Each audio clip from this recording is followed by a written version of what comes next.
Welcome to today's explainer. All right, let's just jump right into it. Today we're unpacking something literally mind-blowing. We are looking at a piece of literature written way back in the 16th century, but here's the kicker. If you actually listen to its rhythm, its super aggressive cadence, and just the sheer density of the lyrics, it functions exactly like a modern, high-energy rap track. We're decoding the Hanuman stuti. Now, this is a very dense, ancient Awadhi and Sanskritized poem, and it serves as a fierce invocation. But if you look beneath that really complex vocabulary, there's this incredibly structured thematic masterpiece. So we're going to break down these ancient lyrics and reveal the brilliant lyrical architecture hiding right inside. Now, to really understand this track, we've got to start with the hook. Because, just like any absolute banger of a song today, this stuti has this powerful, recurring chorus that grounds the entire piece. Jai Hanumant, Jai Mahabalwan, Jai Ramdut, Sankat Nivaran. And that translates to, victory to Hanuman, the immensely powerful. Victory to the messenger of Ram, the remover of obstacles. This single line, it's the pulse of the whole composition. No matter how wild or visually chaotic the other verses get, the poet always brings us back to this one foundational rhythmic chant. Section 1. The core hook. So let's look at the actual anatomy of this hook.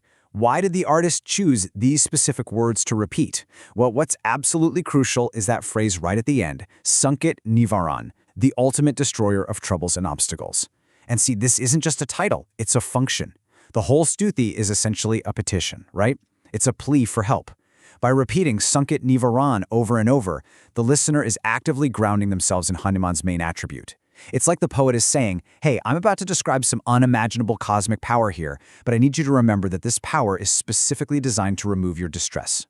And to truly appreciate the genius of this, we kind of need to know where it comes from. This fierce stuti is actually one chapter tucked inside a larger work called the Vinay Patrika, written by the legendary 16th century poet Tulsidas. Vinay Patrika literally translates to a letter of petition.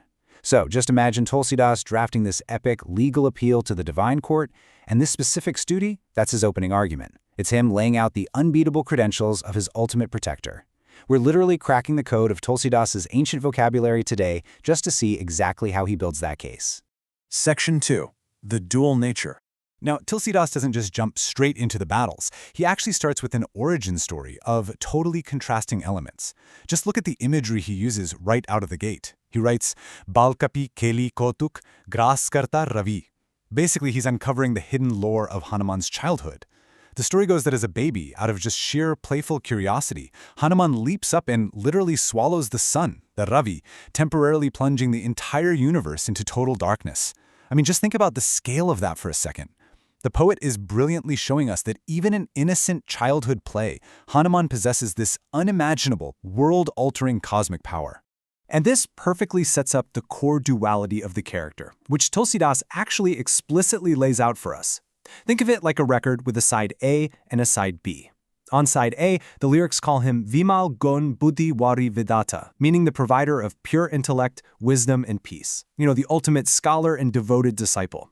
But then, right next to that, side B calls him Rudra Avatar, the super fierce, formidable, and honestly almost destructive incarnation of Lord Shiva. Tulsidas is telling us right here that true strength, it requires both absolute peace of mind and terrifying, uncontrollable power when the situation calls for it. Moving on to Section 3, Tales of Epic Rescues. Okay, so once Tulsidas establishes this dual nature, he just hits the accelerator. The next section of the lyrics shifts from the origin story into this rapid-fire mythological highlight reel. It's amazing how beautifully structured this timeline is in the source text. In just a few bars, the stuti sequences Hanuman's greatest mythological feats in perfect chronological order. Chapter 1, he mentions the protection of the monkey king Sugriva and the defeat of the mighty Bali. Chapter 2, it immediately flows right into the slaying of the terrifying sea demoness Singika. Then Chapter 3, he highlights the ultimate mission, finding and initiating the freedom of Bahunandini, referring of course to Sita. And finally, Chapter 4, saving Samitri, which is Lakshman, during the Great War. Honestly, Tulsidas condenses an entire epic journey into just a handful of rhythmic syllables. It's incredibly efficient storytelling, and it just keeps the momentum of the chant moving at a totally breakneck pace. Which brings us to Section 4, the fierce warrior form. So now we reach what you could call the bridge of our track. And man, the energy shifts dramatically here. Tulsidas moves from just listing accomplishments to painting this incredibly vivid, almost cinematic picture of a battlefield. I really want you to focus on the raw, visceral phrasing he uses here from the Awadhi text. He describes a warrior whose teeth and nails are vajra, meaning they're as hard and destructive as a literal thunderbolt. He writes about his terrifying, twisted facial expressions that are specifically designed to strike pure fear into the hearts of his enemies in combat. He describes massive arms that resemble immovable mountains, swinging with such crazy force that they're just uprooting giant trees and boulders to use as everyday weapons. He isn't just painting Hanuman as a hero here, he's depicting him as an absolute, unstoppable force of nature. Section 5. The burning of Lanka. And this builds directly to the climax of the stuti. This is where the pacing of the words themselves actually begins to mimic explosive action. Okay, seriously, just listen to the phonetics of this specific line for a second. Jwal mala kulita holika karaman lanke shlanka. Notice the repetition of those L and K sounds, those hard consonants? It literally sounds like crackling fire. It sounds like things breaking and snapping. Tulsidas is intentionally using the rhythmic, aggressive pacing of these Sanskritized words to make you feel the destruction before you even translate a single word.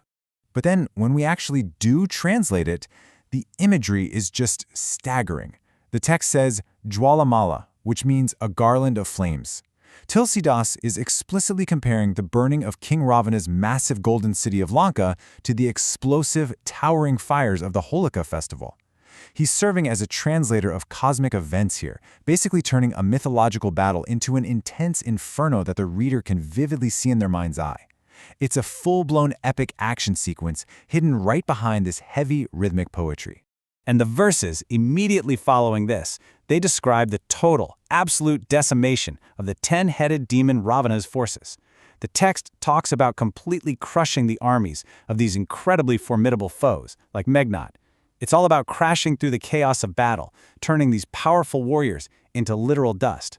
The energy of the stuti at this point is at an absolute fever pitch. You can almost hear the war drums pounding in the background of Tulsidas's meter.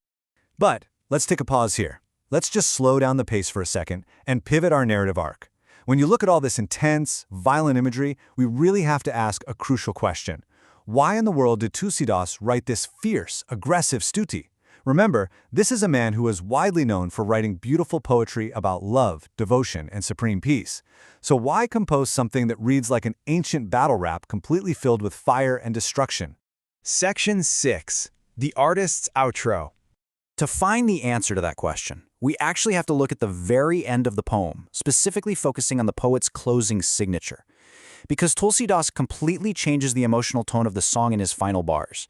That aggressive rhythm just sort of fades away, and he leaves us with this lyrical signature. Das Tulsi ka shaman Sita Raman Sang Shobit, Rama Jadini. He refers to himself simply as Das Tulsi, the servant Tulsidas.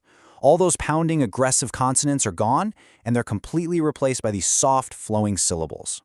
And here is what those final words actually mean. The artist's outro is this desperate, beautiful plea for ultimate peace.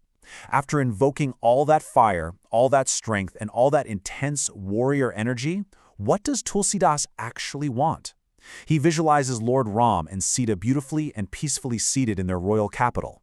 He invokes the ultimate warrior solely to destroy the internal and external chaos so that absolute peace and divine grace could finally reign. So despite the fierce battle rap vibe, the ultimate goal the entire time was tranquility. So I'm going to leave you with this provocative thought. In our own lives, do we sometimes need to summon our most fierce, unstoppable energy, not to fight just for the sake of fighting, but simply to clear the path for our own inner peace? Thanks for joining me on this explainer. Until next time, keep analyzing the world around you.